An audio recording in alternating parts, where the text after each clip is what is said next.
Coucou à toi. Petite réflexion, piste de réflexion que je te transmets là parce que ça vient de me venir. Je te fais passer ce qui passe dans ma tête en même temps. Petite piste donc de réflexion en rapport avec les flammes jumelles et notamment la notion d'éloignement, de distanciation, de reprise de contact ou en tout cas de rapprochement et distanciation, ces sortes d'allers-retours comme on peut appeler ça. Il y a quelque chose qui m'est venu là. Tu en fais vraiment, tu prends si ça te résonne, tu prends ce qui te résonne là-dedans. Si rien te résonne, ne prends pas. Mais en tout cas, là, j'avais vraiment quelque chose qui me venait de l'ordre de... c'est assez curieux, hein, parce que pour certains, pour ceux qui vivent ce lien, vous avez pu souvent le remarquer évidemment, ce côté, vous êtes décentré, l'autre s'éloigne, vous vous recentrez sur vous, vous commencez à prendre de la distance, vous commencez à vous sentir mieux et plus centré vis-à-vis de vous, et l'autre revient au contact, l'autre se réapproche. Alors plus ou moins en fonction de comment ça vous parle à vous, si vous êtes en contact, pas en contact, si vous êtes en contact plus régulier, moins régulier. En fonction, en tout cas, il y a un changement qui se fait, n'hésiterez pas à me dire en commentaire, mais il y a un changement significatif entre... l'habitude ou en tout cas le contexte général et puis vous voyez la différence. Placez-vous dans votre différence par rapport à votre contexte à vous. C'est important, mais voilà. Et ce que j'avais comme idée, parce que je me dis c'est quand même très curieux, pour moi c'est vraiment le travail principal, je ne sais pas si c'est le même pour tout le monde, mais c'est vraiment cette notion de centrage de soi dans sa vie et d'arrêter de se décentrer vis-à-vis de l'autre dès qu'il y a contact, ou pas d'ailleurs, mais voilà. Et ce qui me venait là, c'est que je me disais, c'est vraiment curieux quand même, en fait. Oui, je sens du décentrage, donc en lien, je vois chez l'autre le comportement qui se fait, qui s'adapte, on va dire. Et je me dis, c'est beau parce qu'en fait, enfin c'est beau et difficile, mais c'est comme si l'autre, en fait, venait vraiment montrer ce travail en miroir de... alors je pensais énergétiquement, tu te rééloignes de toi, tu te décentres de toi, donc moi je me réécarte pour te permettre de retrouver ton centre, pour que tu retrouves tes esprits en quelque sorte, c'est ce qui me vient là. Et à ce moment-là, quand on a retrouvé ses esprits, qu'on a retrouvé son centre, l'autre il peut se réapprocher.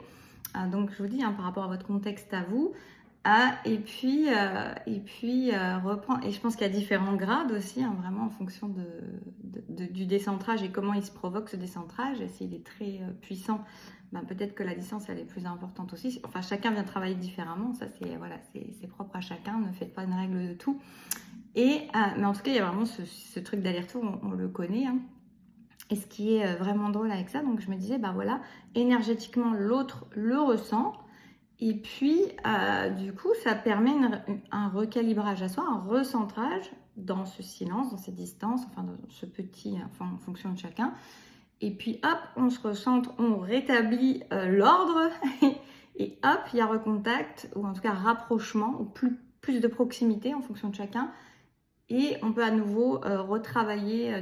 Il faut essayer de ne pas se redécentrer.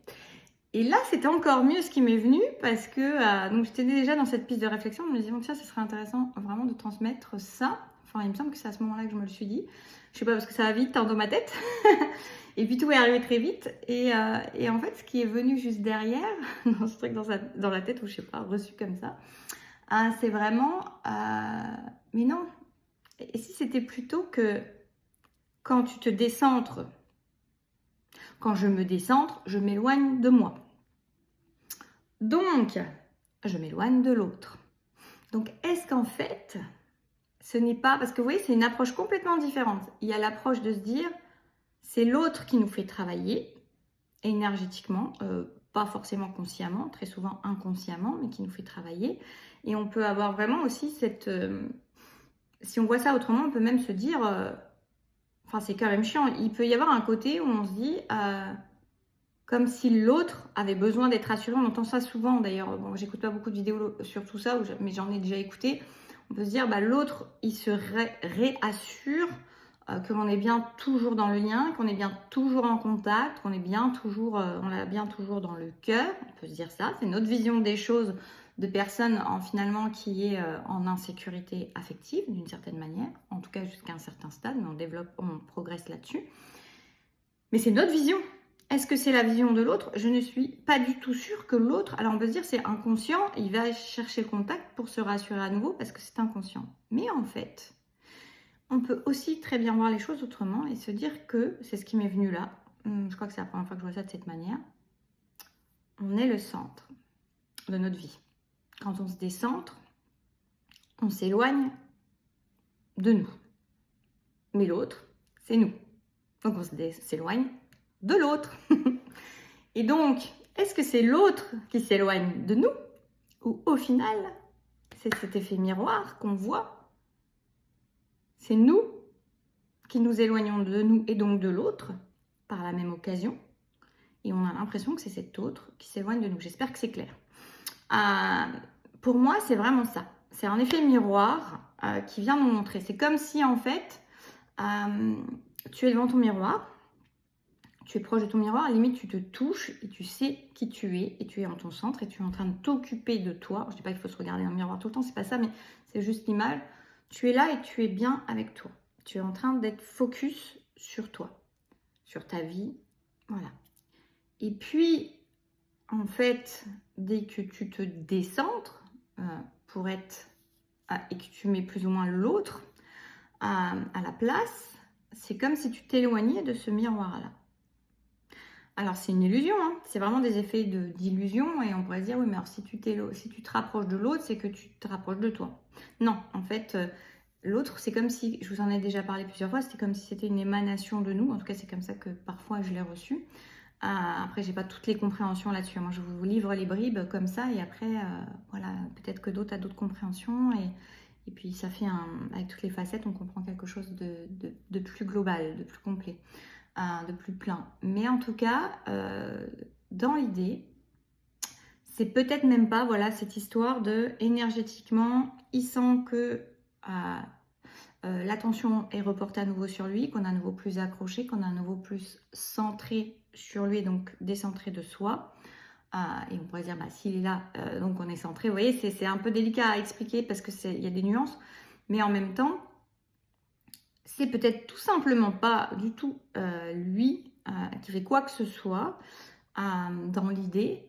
Mais en fait, le fait de décentrer de soi, de sa vie, pour recentrer sur l'autre plus, les côtés un peu de dépendance affective, d'accrochage, de besoin de cet autre, font qu'il y a un décentrage. Ce décentrage fait qu'on s'éloigne de soi. Et en s'éloignant de soi, on s'éloigne de l'autre. C'est une perception, c'est ce qui m'est venu là. J'avais envie de vous la transmettre tant qu'elle était fraîche. Je n'avais pas du tout prévu de faire une vidéo. Mais je voulais choper ça au vol pour vous le transmettre tout de suite. Je ne dis pas que c'est juste. Je dis juste que c'était intéressant et suffisamment interpellant et voilà, je sais pas, pour être transmis. Voilà, c'était essentiel. Voilà, j'ai la compréhension sous la douche pour vous dire, parce que je comprends beaucoup de choses souvent. Moi, j'ai beaucoup d'infos sous la douche. Et à peine sortie, séchée, habillée, hop, je vous transmets ça tant que c'est chaud. Donc voilà, faites-en ce que vous voulez, mais je pense que ça peut être une compréhension supplémentaire. C'est peut-être une facette, c'est peut-être juste une image et c'est peut-être une autre manière d'aborder les choses pour voir ça encore. Mais cette idée, c'est vraiment toujours de se recentrer sur soi, sur sa vie, sur son énergie qu'on ramène à soi, non pas pour être égoïste, mais vraiment pour se prioriser, se privilégier, parce que notre énergie, elle est d'abord destinée à être...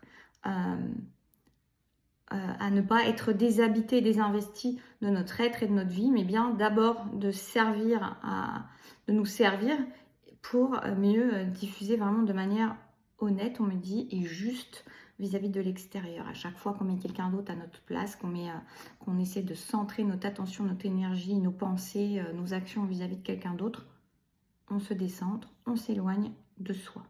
On se déshabite quelque part. Donc en fait, il y a vraiment ça. Donc peut-être que même, c'est une invitation vraiment d'arrêter de croire que l'autre, il fait ça en réaction, que ça peut nous énerver aussi, de se dire, mais c'est pas possible, en fait, il vient chercher le contact quand il a besoin, lui, on peut se dire ça, en se disant, il vient chercher, ça va le rassurer, ça va lui montrer qu'on est toujours là, puis après il se rééloigne, et si ce n'était pas ça, et si c'était simplement que quand il vient chercher le contact, on redescentre, et que comme on redentre, eh ben, il y a cette notion d'éloignement, mais c'est nous-mêmes qui nous éloignons de notre propre reflet. Et plus on s'éloigne, plus... Et vous voyez, même le fait d'avoir de la colère, tout ça, ça veut dire qu'on va être à nouveau très très décentré de nous, parce qu'on est très déshabité de nous, et on est très en train de regarder l'autre et de se dire, ah bah voilà, bah là, c'est encore, et ça recommence, et puis ça va pas, et puis il guérit pas, puis il se soigne pas, puis machin, puis il avance pas, puis il travaille pas. Et en fait, plus on dit ça, plus on s'éloigne de notre propre miroir, de notre centre en fait, et de notre vie, et on désinvestit, et on déshabite, et et cette énergie qui pourrait nous servir dans notre incarnation, à l'instant présent, pour faire ce qu'on a besoin de faire, ce qu'on a envie de faire, ce qui nous anime, ce qui nous met en joie, bah, en fait, elle est en fuite permanente vis-à-vis de cette projection de nous, en fait, en quelque sorte, cette émanation que l'on met sur l'autre, sans comprendre que c'est nous qui sommes en train de nous perdre, voilà, et de nous éloigner nous-mêmes. Piste, réfléchissez, n'hésitez pas à me faire un petit com si vous avez envie, si vous voulez partager aussi vos ressentis, si ça vous aide, si ça vous dit quelque chose. Je vous fais des bisous, bon dimanche à tous, prenez soin de vous, et si vous voulez un accompagnement perso, flamme, pas flamme, je fais pas des trucs spécifiques sur les flammes, mais en tout cas, voilà, coaching, guidance, hypnose, il y a tout ce qu'il faut en dessous. Des bisous.